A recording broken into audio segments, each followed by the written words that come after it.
ఆదివాసీ ఉద్యోగుల సమస్యలు పరిష్కరించే విధంగా బహుజన భావజాలంతో అఖిల భారత ఆదివాసీ ఉద్యోగుల సంఘం పనిచేయడం జరుగుతుందని సంఘం జాతీయ అధ్యక్షుడు డాక్టర్ దేవరకొండ వెంకటేశ్వర్లు పేర్కొన్నారు. కాకినాడ నగరం జగన్నాథపురం స్థానిక అన్నమ్మఘాటి సెంటర్ వద్ద గల స్వర్గీయ మీసాలకోట మావుళ్లయ్య కమ్యూనిటీ హాల్లో అఖిల భారత ఆదివాసీ ఉద్యోగుల సంఘం ఆంధ్రప్రదేశ్ రాష్ట్ర కమిటీ 2025 డైరీ ఆవిష్కరణ కార్యక్రమం ఘనంగా నిర్వహించారు. ఈ కార్యక్రమానికి సంఘం రాష్ట్ర అధ్యక్షులు గంటిమళ్ల సత్యబాబు అధ్యక్షత వహించగా ముఖ్య అతిథిగా అఖిల భారత ఆదివాసీ ఉద్యోగుల సంఘం జాతీయ అధ్యక్షుడు డాక్టర్ దేవరకొండ వెంకటేశ్వర్లు, జాతీయ ట్రెజరర్ రాచగిరి మధుసూదన్ రావులు పాల్గొని 2025 నూతన సంవత్సర డైరీని ఆవిష్కరించారు. ఈ సందర్భంగా వారు మాట్లాడుతూ అంబేద్కర్ ఆలోచన విధానాన్ని, బహుజన భావజాలాన్ని ముందుకు తీసుకెళ్లే విధంగా సంఘం కృషి చేయడం జరుగుతుందన్నారు. అంబేద్కర్ రచించిన రాజ్యాంగాన్ని పరిరక్షించుకుంటూ బుద్ధుని ఆలోచన విధానాలను ముందుకు తీసుకెళ్లే విధంగా సంఘం పనిచేయడం జరుగుతుందని తెలిపారు. తమ సంఘానికి మండల, జిల్లా స్థాయిల్లో కమిటీలు ఏర్పాటు చేయడం జరిగిందని, గ్రామ స్థాయిలో కూడా కమిటీలు వేసి సంఘాన్ని మరింత బలోపేతం చేయడం జరుగుతుందని వారు పేర్కొన్నారు. ఈ కార్యక్రమంలో బహుజన భావజాల సిద్ధాంతకర్త పాలపర్తి బాలాజీ, అఖిల భారత ఆదివాసీ ఉద్యోగుల సంఘం రాష్ట్ర ప్రధాన కార్యదర్శి దేవరకొండ సాంబశివరావు, రాష్ట్ర ఫినాన్స్ సెక్రటరీ సింగం బేబీరాణి, కృష్ణా జిల్లా అధ్యక్షులు దేవరకొండ సురేష్, ఎన్టీఆర్ జిల్లా ప్రధాన కార్యదర్శి Boddu Ramesh, national joint secretary Bhogeswara Rao, Kakinada అధ్యక్షులు Yamalapalli Raju, Konaseema president Yamalapalli Ellaiah, SC ST vigilance and monitoring committee సభ్యులు డోకా బుర్ర భద్రం, అమలదాసు నూకరాజు తదితరులు పాల్గొన్నారు. అఖిల భారత ఆదివాసీ ఉద్యోగుల సంఘంలో రాష్ట్ర అధ్యక్షుడిగా పనిచేస్తున్నాను. మాకు జాతీయ స్థాయి సంఘం ఉంది.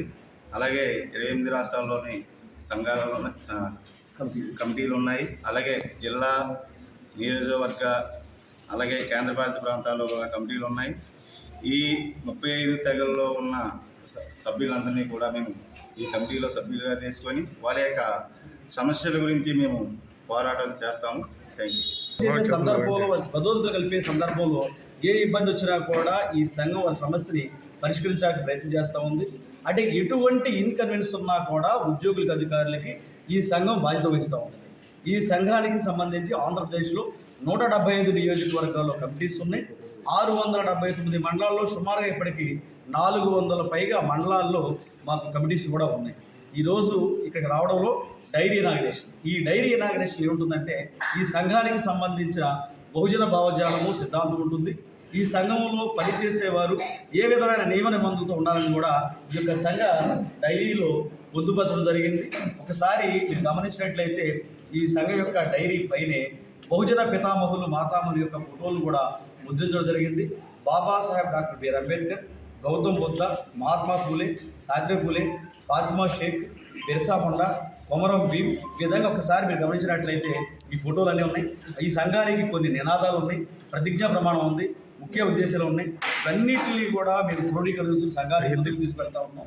కాబట్టి ఈ సంఘంలో ఎస్టీకి సంబంధించిన ఉద్యోగులు, అధికారులు అందరూ కూడా జాయిన్ అవ్వాల్సిందిగా ఈ సందర్భం కోరుతూ వారి యొక్క సంక్షేమము, అభివృద్ధి సంఘం యొక్క ప్రధాన ఉద్దేశాలు తెలియజేసుకుంటూ ఈ బాబాసాహెబ్ అంబేద్కర్ యొక్క ఆలోచన విధానంతో, బుద్ధుని యొక్క ఆశయాలతో, బహుజన కాన్సెప్ట్తో మన అసోసియేషన్ ఏర్పాటు చేయడం జరిగింది.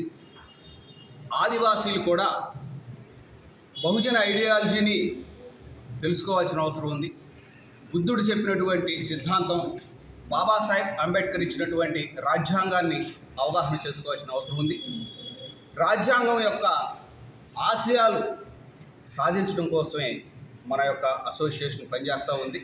ఇందులో భాగంగా ఉద్యోగులతో పాటు విద్యార్థులు, అట్లాగే నిరుద్యోగులు, మహిళలు, అట్లాగే ప్రైవేటు ఉద్యోగులు కూడా మా అసోసియేషన్లో భాగస్వామ్యం వహించవచ్చు. ఎవరు ఎన్ని మాట్లాడినా బాబాసాహెబ్ అంబేద్కర్ ఇచ్చినటువంటి ఐడియాలజీలో పయనిస్తూ మన యొక్క రాజ్యాంగాన్ని పరిరక్షించుకుంటూ, మనల్ని మనం కాపాడుకుంటూ, మన జాతికి దశ దిశ చూపే విధంగా మన అసోసియేషన్ పనిచేస్తుందనే విధంగా తెలియజేసుకుంటున్నాను.